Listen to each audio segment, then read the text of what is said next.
এই মেয়েটি নিজের মৃত্যুর প্রিপারেশন নিজেই নিচ্ছে। এর নাম হলো অ্যালিসন কার্সন, যাকে নাসা মঙ্গল গ্রহে পাঠাচ্ছে 2020 সালে। কিন্তু দুঃখের বিষয় এটা যে এটা ওয়ান ওয়ে মিশন হবে, অর্থাৎ অ্যালিসন তো পৃথিবী থেকে মঙ্গল গ্রহে যাবে, কিন্তু মঙ্গল গ্রহ থেকে পৃথিবীতে কখনো ফিরে আসতে পারবে না, কারণ নাসার কাছে এখনো পর্যন্ত এমন কোনো টেকনোলজি নেই যে তাকে মঙ্গল গ্রহ থেকে পৃথিবীতে ফিরিয়ে আনতে পারে।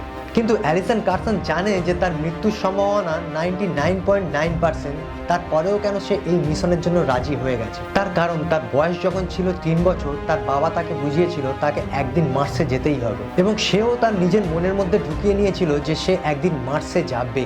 তার কারণে সে অ্যাস্ট্রোবায়োলজি নিয়েও পড়াশোনা করেছে, এবং মাত্র 15 বছর বয়স থেকে অ্যালিসন কার্সন ট্রেনিং নিচ্ছে যে মার্সের পরিবেশে সে কিভাবে থাকবে। আর সে এখন থেকেই স্পেসে যেমন খাবার অ্যাস্ট্রোনটরা খায় সেই রকম খাবারই সে খায়, এবং অ্যালিসন কার্সনই হবে এই পৃথিবীর প্রথম ব্যক্তি যে মঙ্গল গ্রহেতে পা দেবে। এবং মানব জাতির কল্যাণের জন্য তার এত বড় স্যাক্রিফাইস আমরা কখনো ভুলবো না। এবং অ্যালিসন কার্সনের জন্য একটি লাইক করে দেবেন। ভিডিওটি ভালো লেগে থাকলে অবশ্যই ফলো করে দেবেন।